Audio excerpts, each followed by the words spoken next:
পঞ্চায়েত ভোটের ভাগ্য ঝুলে সুপ্রিম কোর্টে, কিন্তু তারই মাঝে ভোট ঘিরে রাজ্যের বিভিন্ন প্রান্তে অশান্তি অব্যাহত। উত্তর 24 পরগনার শাসনে সিপিএম এর মহিলা সংগঠনের মিছিলে হামলার অভিযোগ, বেশ কয়েকটি গাড়িতে ভাঙচুর। সিপিএম এর অভিযোগ, গাড়ি লক্ষ্য করে বোমাও ছোড়া হয়, কাঠগড়ায় তৃণমূল কংগ্রেস। শাসনের এক সময়কার দাপুটে সিপিএম নেতা মজিদ মাস্টারের স্ত্রী আশিক নুরি বেগম এবার জেলা পরিষদের প্রার্থী। তার সমর্থনে বৃহস্পতিবার বিকেলে বারাসাত 2 নম্বর ব্লকের বেলিয়াঘাটা থেকে শাসন পর্যন্ত মিছিল করে সিপিএম এর মহিলা সংগঠন। মিছিলে ছিলেন প্রাক্তন মন্ত্রী রেখা গোস্বামী ও সিপিএম নেত্রী রমলা চক্রবর্তীও। অভিযোগ, মিছিল শাসন এলাকায় ঢুকতেই হামলা চালায় তৃণমূল।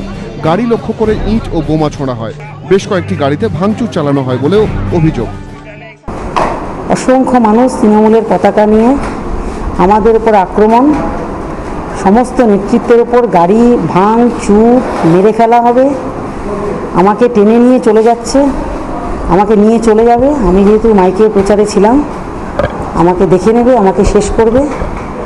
আমি কোনো মতে অন্য গাড়িতে একটা উঠি, সেখানকার এক কমরেডকে মেরেই ফেলছিল। তা যারা মারলো তারা তৃণমূলীরা, এছাড়া তো আর কিছু হতেই পারে না। অশ্রাব্য ভাষায় গালাগালি, যাচ্ছে তাই কথাবার্তা, এবং একজন দুজন নয়, পুরো মব। ঘটনায় বেশ কয়েকজন আহত হয়েছেন, তাদের বিধাননগর মহকুমা হাসপাতালে ভর্তি করা হয়েছে। আজকে রেখা গোস্বামীর নেতৃত্বে রমলা চক্রবর্তী সমেত 250-300 মহিলা নেতা মার খেয়েছেন, বারাসাতের নানান রাস্তায় পালিয়ে বেড়াচ্ছেন।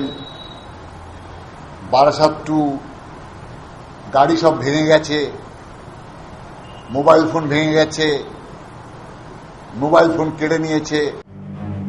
যদিও সিপিএম এর অভিযোগ অস্বীকার করেছে জেলা তৃণমূল নেতৃত্ব। তাদের দাবি, ঘটনার সঙ্গে দলের কেউ জড়িত নয়। অন্যদিকে পুলিশের দাবি, কোনো অনুমতি ছাড়াই মিছিল করেছে সিপিএম, তাই মিছিলে নিরাপত্তা দেওয়া সম্ভব হয়নি। যদিও সিপিএম এর দাবি, জেলা পুলিশ সুপার মিছিলের বিষয়ে আগে থেকেই জানতেন।